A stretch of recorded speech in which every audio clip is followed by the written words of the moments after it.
Dans cet exercice, on dispose de 4 cartes que l'on va distribuer à 4 joueurs selon le principe suivant.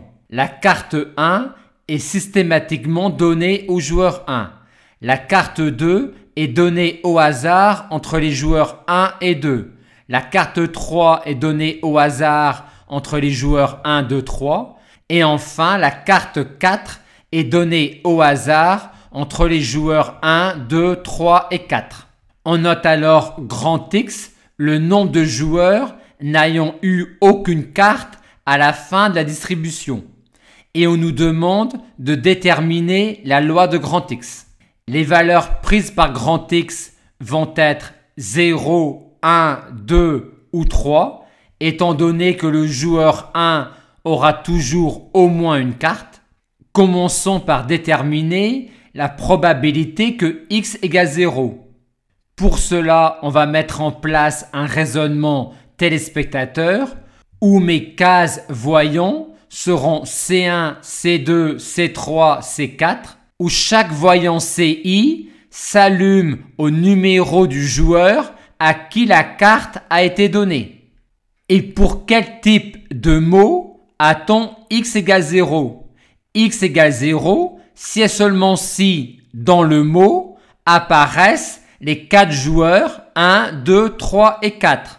Or, le joueur 1 apparaît systématiquement dans la première case et le joueur 4 ne peut apparaître que dans la 4e case.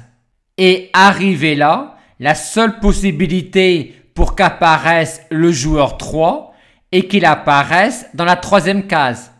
Et arrivé là, le joueur 2 ne peut apparaître que dans la 2e case. Et la probabilité d'avoir ce mot est 1 fois 1 demi fois 1 tiers fois 1 quart, à savoir 1 24e. Notons tout de suite que la probabilité d'avoir un mot sera à chaque fois 1 fois 1 demi fois 1 tiers fois 1 quart, à savoir 1 24e. Déterminons maintenant la probabilité que x égale 3. X égale 3 si et seulement si il y a eu exactement 3 joueurs qui n'ont reçu aucune carte. Ces 3 joueurs-là ne peuvent être que 2, 3 et 4. Et donc, x égale 3 si et seulement si, dans ma distribution, n'apparaissent que des 1. Aussi, la probabilité que x égale 3 est égale à la probabilité d'avoir ce mot, probabilité qui est égale à 1 24e, comme pour n'importe quel mot. Voyons maintenant pour quel mot x égale 2. X égale 2 si et seulement si il y a exactement 2 joueurs qui n'ont reçu aucune carte.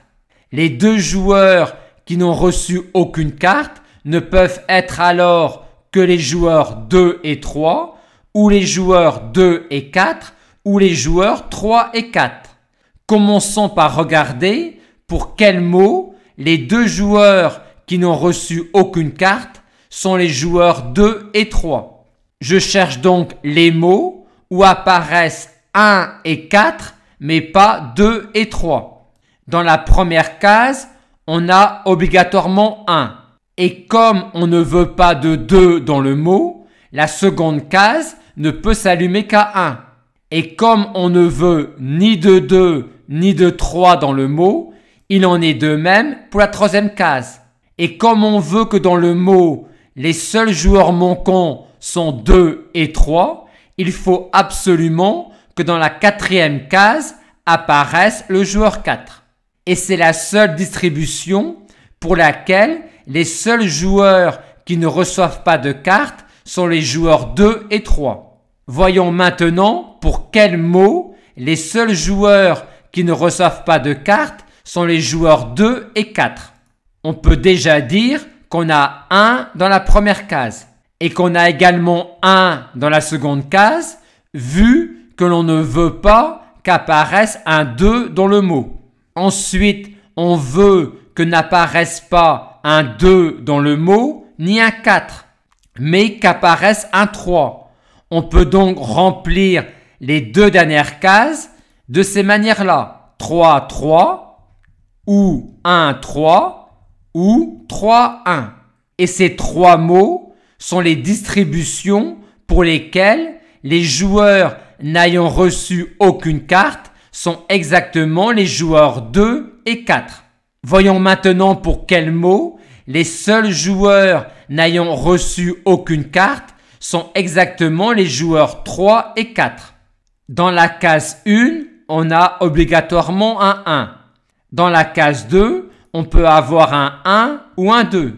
Dans la case 3, de même, ainsi que dans la case 4. Les mots pour lesquels les seuls joueurs n'ayant reçu aucune carte sont les joueurs 3 et 4 sont tous ces mots-là, à l'exception du mot 1, 1, 1. On a déjà dit que la probabilité d'un mot est à chaque fois 1/24e. Il nous reste donc à compter le nombre de mots qui conviennent.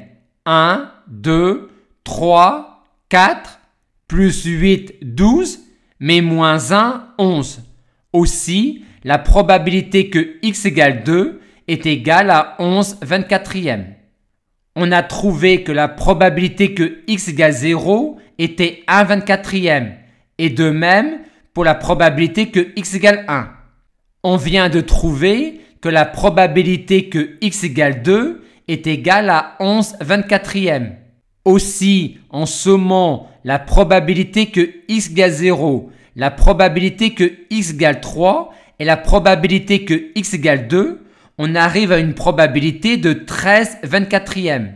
On en déduit que la probabilité que x égale 1 est égale à 11/24e.